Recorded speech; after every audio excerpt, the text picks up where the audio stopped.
Ofsinlar 45-qismi 21 noyabr 2025-yil soat 20 da Milliy TV kanalida namoyish etiladi va voqealarning keskin burilishlarga boy bo'lishi kutilmoqda.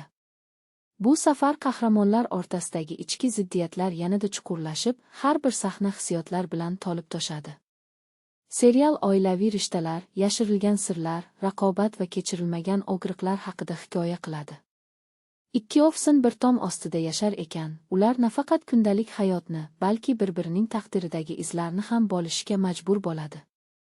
Har bir qism ular orasidagi munosabatlarning yangi qirralarini ochib, tomoshabinni yanada kuchli ruhiy kechinmalar bilan yuzlashtiradi.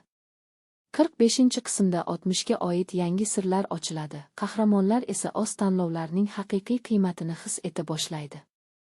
Ssenariy, aktyorlik va dramatik aniqlik, barchasi birgalikda serialga tabiiylik va hayotiylik bag'ishlaydi. Shu jihati bilan Ofsinlar o'zbek televideniyesidagi eng ta'sirchan oilaviy dramalardan biriga aylangan.